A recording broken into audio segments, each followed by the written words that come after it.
Hello, hello, hello! Papakita ko lang ang aking almusal today. Feeling healthy, feeling diet talaga. Napakasimple. Boiled egg and some cut cucumber, sprinkled of salt and black pepper. The best. No bread, yes. Nagtatry talaga akong mag-cut ng weight. Although hindi naman ako mataba. Medyo nadagdagan ng 1 kilo and 0.7 like that.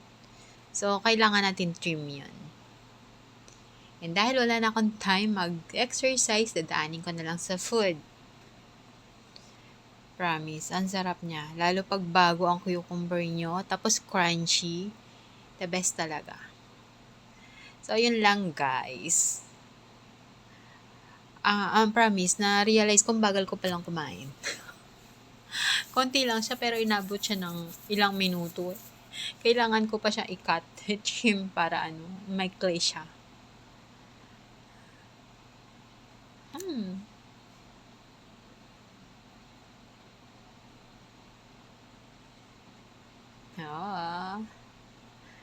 Walang patawad, pati yung maliit na kinukuha. Mahal daw ngayon ng pagkain. So, kailangan nating sulitin pag kinain natin. Kailangan walang tira, walang matatapon. Mahalin natin ang food. Sabi nga, pag minahal natin ang buhay natin, mamahalin din tayo ng buhay natin. Tama ba? Tama ba sinabi ko? So, yun lang. Mahalin natin ang ating life. Be happy always. And, pag magalit, hanggat kaya, tumawa ka na lang at then sila. Ayan, mauubos ko na. Konti na lang. Ang problema ko lang dito, napay ko siya ng coffee. Pag nagko-coffee ako, parang tumataas yung acid ko.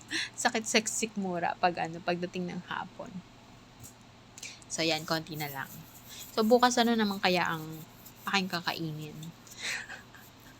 Araw-araw iniisip ko kung kakainin ko na hindi oily. Ano ba yan? So, thank you guys. Be safe. And be happy. So, isa na lang. Push na. Isa na lang. Bye and take care.